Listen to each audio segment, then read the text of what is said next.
L'Europe veut pas sa part du gâteau.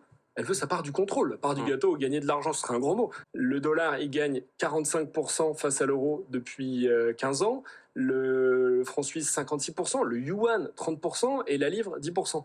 Donc, à part face au yen, le bilan de l'euro sur les 15 dernières années, c'est quand même pas d'être une monnaie qui s'impose. On L'euro reparle de numérique. l'euro numérique. Qu'est-ce que ça devient, ce projet?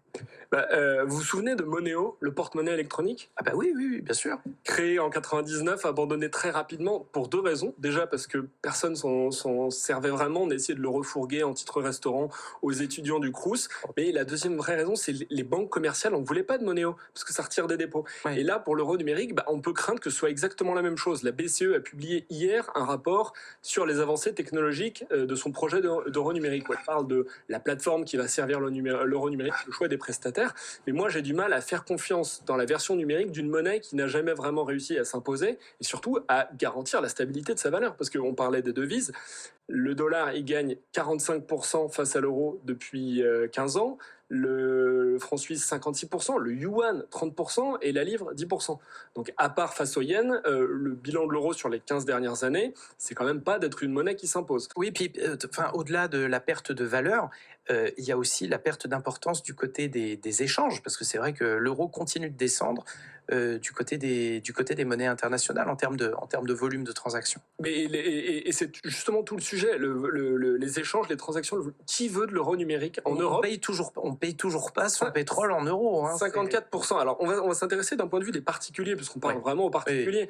54% des échanges en point de vente en valeur, c'est en euros, c'est en cash dans la zone euro. 79% en volume. Le nombre de paiements, c'est 80%. Donc, en fait, il n'y a pas une demande qui trépigne d'impatience pour l'euro numérique. Et si par hasard, on voulait une solution numérique, il faudrait, j'en sais rien, la Banque centrale se dit peut-être qu'il faudrait une solution de paiement par portable ou sans contact. Ah ça existe depuis 10 ans, Oui. avec Apple Pay et Google Pay. Donc en fait, c'est ça le deuxième problème, c'est que face au succès des applications de paiement sans contact, l'Europe veut pas sa part du gâteau.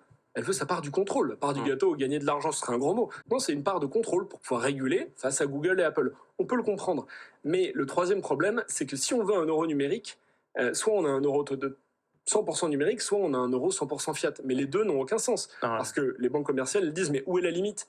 Où vont aller nos dépôts? On est dans un système bancaire où les dépôts font les crédits. Donc si vous avez une partie de votre épargne, de vos revenus qui sont en euros numériques, qu'est-ce qui va devenir pour les banques? Donc ça c'est le dernier problème.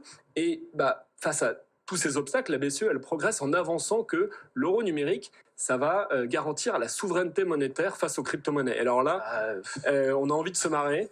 15 ans après le Bitcoin, l'Europe va nous présenter peut-être la version la plus aboutie, la plus parfaite, la plus ultime de la crypto. On y croit. Oui, il n'y a même pas de rapport. Vraiment. Rendez-vous en 2028, on verra, on aura à ce moment-là 18 ans de retard. On a 2-3 problèmes à régler d'ici là. Avant, oui, je pense. Urgent.